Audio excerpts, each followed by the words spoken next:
remain stuck in the John Lennon response to terrorism. They blow us up, we sing Imagine. Our politicians still refuse to accurately identify the sources of the problem, and polite society remains silent or dumb. This country gave asylum to the Libyan parents of Salman Abedi.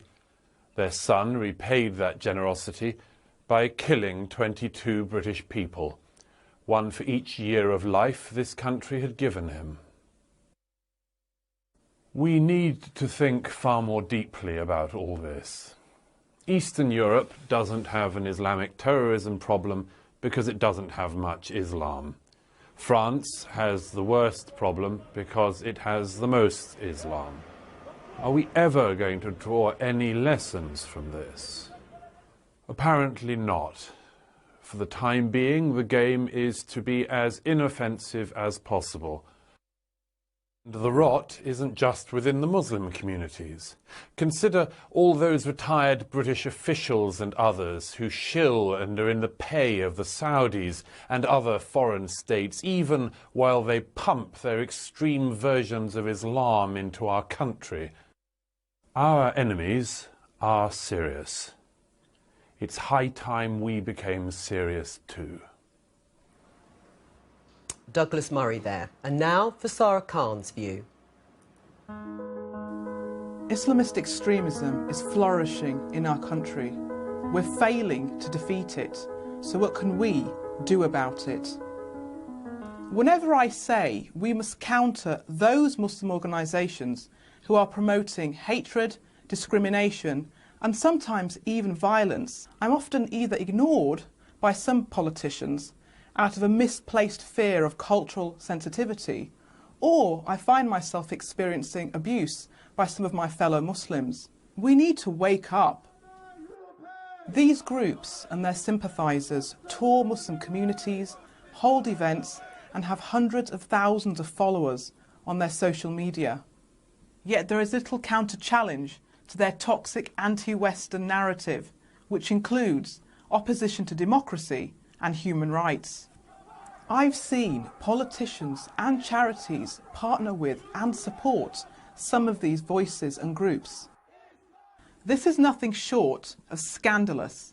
Many anti-racist groups will challenge those on the far right, but not Muslim hate preachers, in the erroneous belief that to do so would be Islamophobic. But it's Islamophobic not to challenge them, as it implies that all Muslims hold these views. Following the attack on Monday, it cannot be business as usual. We must counter those who seek to divide us. I think that a university which, in the case of Salford, for instance, encourages students to report racist attacks, which is quite right, but discourages them from reporting any Islamic extremism is a serious problem, because, after all, if you spend years telling people not to report Islamic extremism and then discover that you've produced a suicide bomber in Manchester, I think you should be held accountable. Sarah Khan, what do you say to that? I think it's quite clear through my own experience that there have been politicians who have undermined Prevent. There have been community organisations, indeed there have been Islamist groups in this country that have been at the forefront of undermining and countering Prevent, but also a wider counter-extremism measures. And I think we have to really start getting real in recognising the fact that Islamist extremism has flourished in this country. You know, if somebody had given us a crystal ball 10 years ago when the 7/7 bombings had happened and said, look forward and you're going to see the fact that we've had hundreds of people leave this country to join ISIS, that we've had hundreds of people being convicted of Islamist offences, I think we'd be quite shocked as to the fact that things have got worse as opposed to getting better. Right, but Douglas Murray, the essence of your argument when you made those comparisons between the number of Muslims in different countries, is it that we've got too much Islam in Britain? Well, look, the answer that the Muslim Brotherhood and other extremist groups give is that the answer to absolutely everything is Islam. I think less Islam in general is obviously a good thing. Really? Because the Islamic world, let me finish, the Islamic world is in the middle of a very serious problem, and it has been going on since the beginnings. And I think that it is not worth continuing to risk our own security simply in order to try to be politically correct. Would you support that sort of No, move? I mean, I would disagree with Douglas on that and say, look, nobody is going to deny that since the end of the 20th century, there's been a rise in Islamist extreme terror organisations. But the fact of the matter is, what's really happening now, that yes, there is a crisis within contemporary Islam, but there's a clash at the moment. There's competing claims of what the faith stands for. So yes, while we're seeing Islamist terrorist organisations, at the same time, there are leading religious theologians who are saying to Muslims that, for example, that the concept of a caliphate is utterly outdated and that Muslims should be embracing the Universal Declaration of Human Rights and adopting a human rights culture. If I may just pick up on that very quickly, I entirely agree with Sarah on that. There are obviously people trying to counter this. However, I would urge us to take the long view. In the history of Islam, there have been many reformers, and most of the time they've ended up being the ones on the brunt of the violence and the ones being killed. I deeply admire what Sarah and other people do in this country. I want them to win. But the evidence out there is that they are not only minority, but the most beleaguered minority. Take a poll that was taken last year in this country. It found that 2/3 of British Muslims said they would not report a family member they found to be involved in extremism to the police. I mean, really, this is a very serious problem. But the measures you're proposing, of course, are far more draconian because, as you say, you don't think they can win the majority. No. I'm saying I wish that they could. I hope they could. We should do everything we can to support people like Sarah, but we should also recognise that the scale of the problem out there is beyond our current understanding. How do you counter, Sarah, radicalisation that can happen on a university campus, or it can happen online? The discussion we had with Ben Wallace, the Security Minister, about the amount of material that is out there. But if we really pursue in a hardline way, perhaps the sort of thing that Douglas Murray is suggesting, then gone is freedom of speech, gone is free debate and discussion as they will see it. I've always said that the best way and the most effective way of countering extremism is through the prism of human rights. We cannot abandon our human rights to fight extremism. And I have to say, where I think we are going wrong, where there's the hole, the gap, is that the lack of counterwork in actually challenging the Islamist ideals, that when you put up the Olaki image there, how many people are actually going to say, we need to now counter that very strict anti-Western narrative, the Islamist ideals?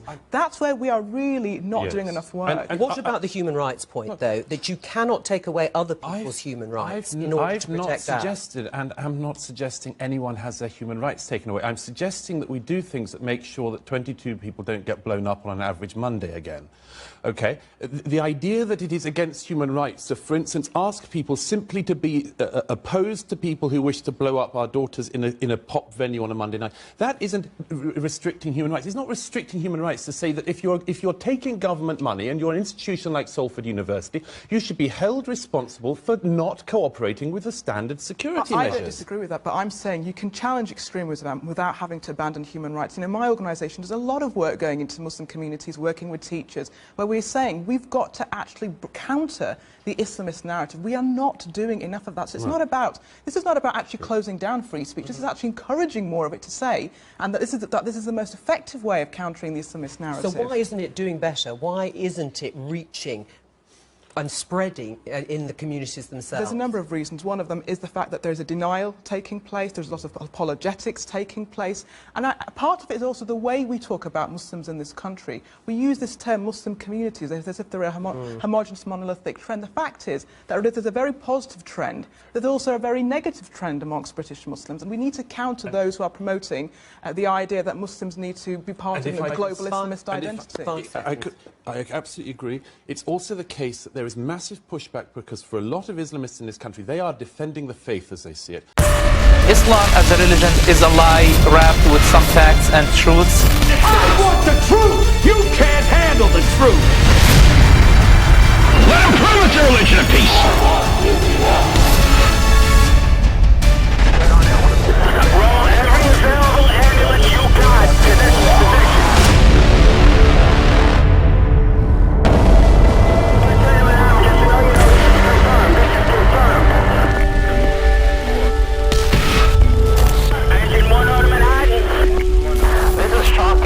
About this God, he's a god of torture, he's a god, the deceased God, this is what he talks about himself. Here there's a bomb going off, or a car going up in flames, and it's Muslims screaming for the blood of Christians, or Jews, or anyone they hate.